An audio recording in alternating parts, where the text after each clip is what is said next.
Hello friends, ओम श्री गणेशाय नमः। जय श्री कृष्णा। आप सभी का स्वागत है आपके अपने यूट्यूब चैनल पर।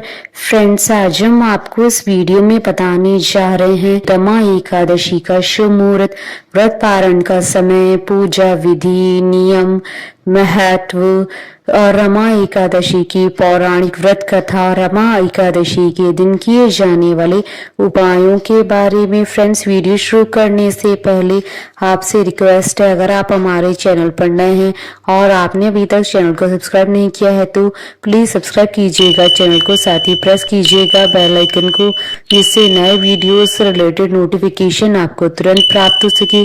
और वीडियो पसंद आने पर वीडियो को लाइक और शेयर जरूर कीजिएगा ताकि सभी भक्तों को इस वीडियो का लाभ प्राप्त हो सके। और कमेंट बॉक्स में जय श्री कृष्ण जरूर लिखिएगा।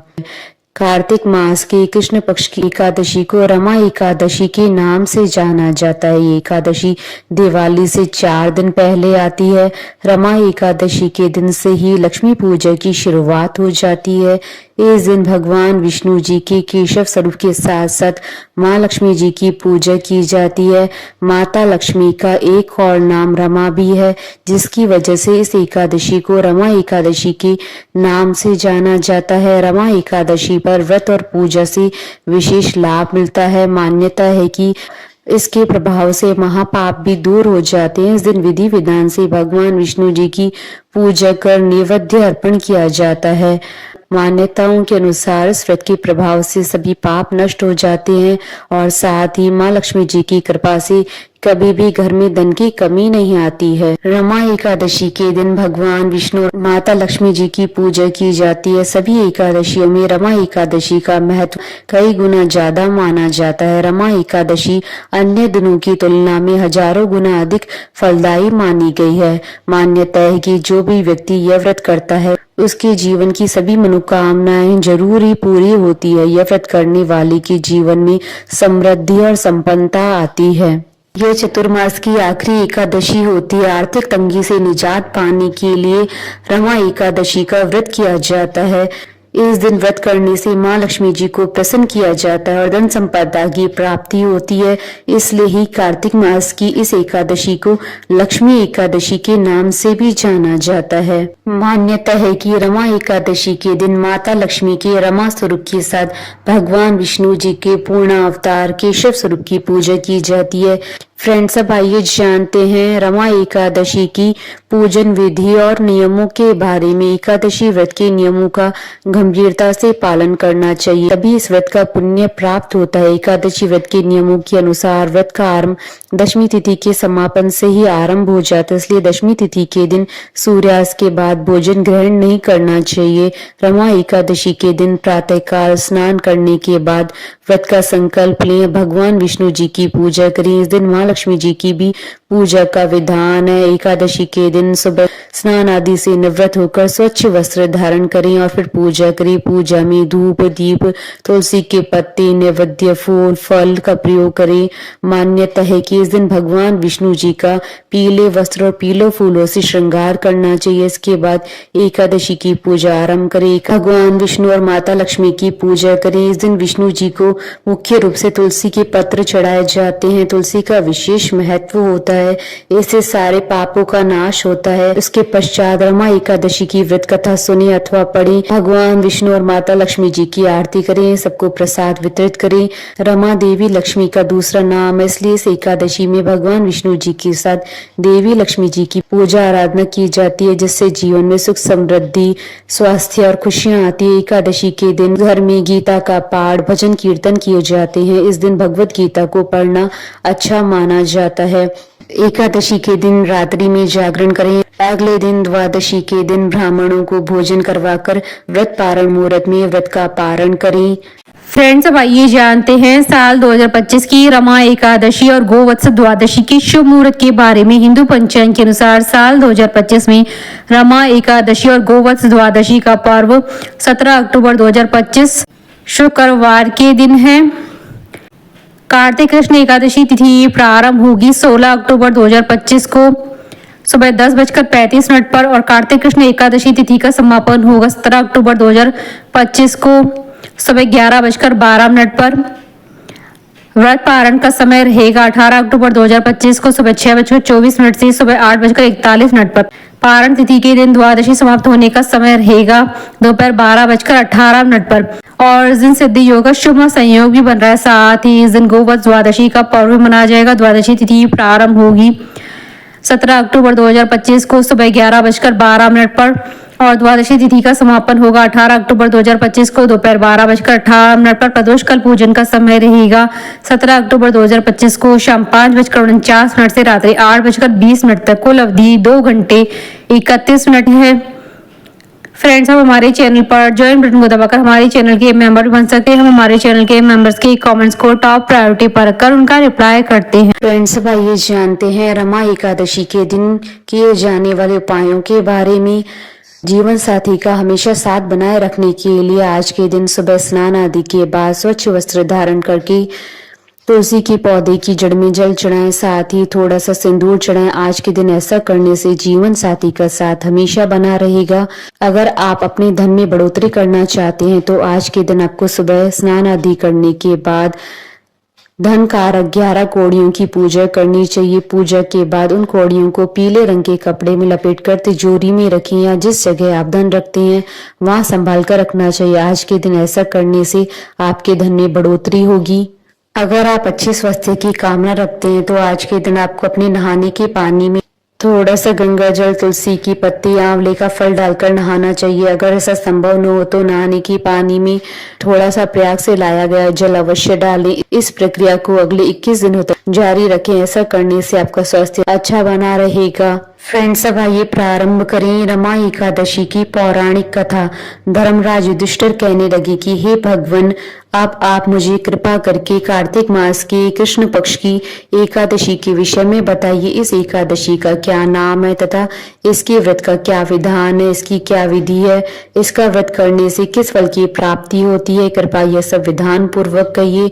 भगवान श्री कृष्ण बोले, कार्तिक माह के कृष्ण पक्ष में दीपावली के 4 दिन पहले आने वाली इस एकादशी को लक्ष्मी जी के नाम पर रमा एकादशी कहा जाता है।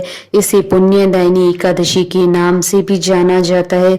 इसके प्रभाव से ब्रह्म हत्या जैसे महापाप भी दूर हो जाते हैं। यह बड़े बड़े पापों का नाश करने वाली है।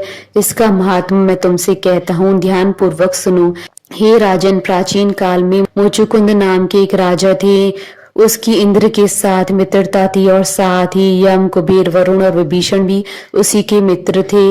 यह राजा बड़ा धर्मात्मा, विष्णु भक्त और न्याय के साथ राज करता था। उस राजा की एक कन्या थी जिसका नाम चंद्रभागा था। उस कन्या का विवाह चंद्रसेन के पुत्र शोभन के साथ हुआ था। एक समय वह शोभन ससुराल आया। उन्हीं दिनों जल्दी रमा एकादशी भी आने वाली थी। जब व्रत का दिन समीप आ गया तो चंद्रभागा के मन में अत्यंत सोच उत्पन्न हुआ कि मेरे पति अत्यंत दुर्बल है और मेरे पिता की आज्ञा अति कठोर है। दशमी को राजा ने डोल बजवाकर सारे राज्य में ये घोषणा करवा दी कि एकादशी को भोजन नहीं करना चाहिए। डोल की घोषणा सुनते ही शोभन को अत्यंत चिंता हुई और अपनी पत्नी से कहा, हे प्रिय, अब क्या करना चाहिए? मैं किसी प्रकार भी भूख सहन नहीं कर सकूंगा। ऐसा उपाय बतलाओ कि जिससे मेरे प्राण बच सके, अन्यथा मेरे प्राण अवश्य चले जाएंगे। चंद्रभागा कहने लगी कि हे स्वामी, मेरे पिता के राज्य में एकादशी के दिन कोई भी भोजन नहीं करता। हाथी, घोड़ा, ऊंट, बिल्ली, गौ आदि भी तृण, अन्न, जल आदि ग्रहण नहीं कर सकते। फिर मनुष्य का तो कहना ही क्या है। यदि आप भोजन करना चाहते हैं तो किसी दूसरे स्थान पर चले जाइए, क्योंकि यदि आप यहीं रहना चाहते हैं तो आपको व्रत अवश्य करना पड़ेगा। ऐसा सुनकर शोभन कहने लगा, हे प्रिय, मैं अवश्य व्रत करूंगा। जो मेरे भाग्य में होगा वह देखा जाएगा। इस प्रकार से विचार कर शोभन ने व्रत रख लिया और वह भूख प्यास से अत्यंत पीड़ित होने लगा। जब सूर्य नारायण अस्त हो गए और रात्रि को जागरण का समय आया, जो वैष्णव को अत्यंत हर्ष देने वाला था, परंतु शोभन के लिए अत्यंत दुखदायी हुआ।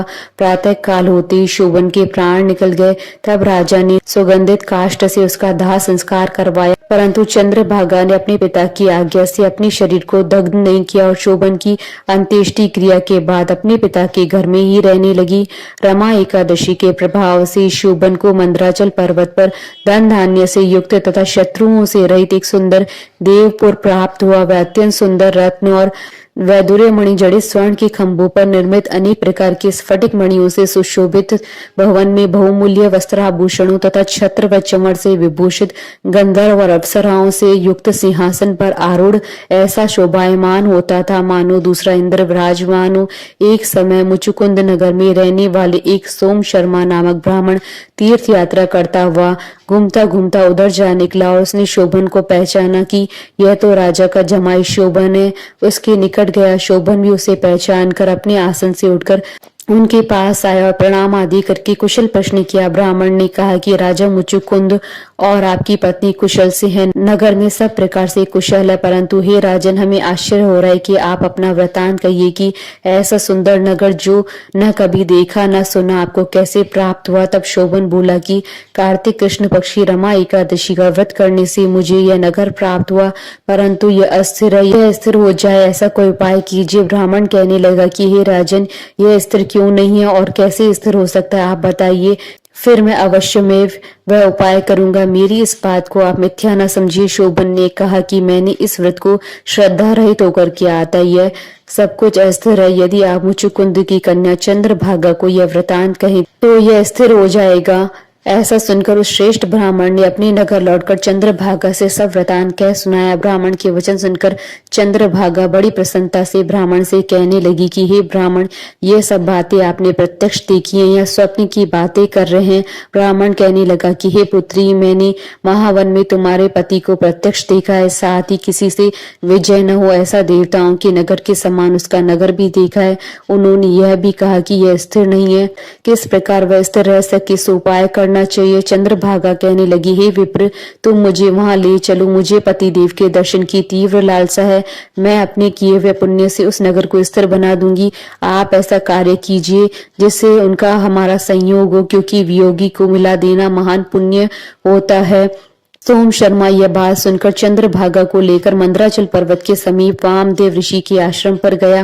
वामदेव जी ने सारी बात सुनकर वेद मंत्रों के उच्चारण से चंद्रभागा का अभिषेक कर दिया। तब ऋषि के मंत्र के प्रभाव और एकादशी के व्रत से चंद्रभागा का शरीर दिव्य हो गया और वह दिव्य गति को प्राप्त हुई। उसके बाद बड़ी प्रसन्नता के साथ अपने पति के निकट गई। अपनी प्रिय पत्नी को आते देखकर शोभन अति प्रसन्न हुआ और उसे बुलाकर अपनी बाईं तरफ बैठा लिया। चंद्रभागा कहने लगी कि हे प्राणनाथ, आप मेरे पुण्य को ग्रहण कीजिए। अपने पिता के घर जब मैं 8 वर्ष की थी तब से विधि पूर्वक एकादशी के व्रत को श्रद्धा पूर्वक करती आ रही हूँ।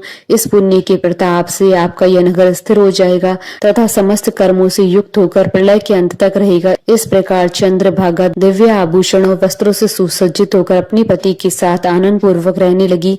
हे राजन, यह मैंने रमा एकादशी का महात्म कहा है। जो मनुष्य इस व्रत को करते हैं उनके ब्रह्म इत्यादि समस्त पाप नष्ट हो जाते हैं। कृष्ण पक्ष और शुक्ल पक्ष दोनों ही एकादशी समान है, इनमें कोई भेदभाव नहीं है, दोनों समान फल देती हैं। जो मनुष्य इस महात्मा को पढ़ते अथवा सुनते हैं वे समस्त पापों से छूटकर विष्णु लोक को जाते हैं। बोलिए भगवान विष्णु जी की जय, माता महालक्ष्मी जी की जय, सनातन धर्म की जय। हमारे साथ इस वीडियो में अंत तक बने रहने के लिए आपका धन्यवाद। ओम श्री गणेशाय नमः। जय श्री कृष्ण।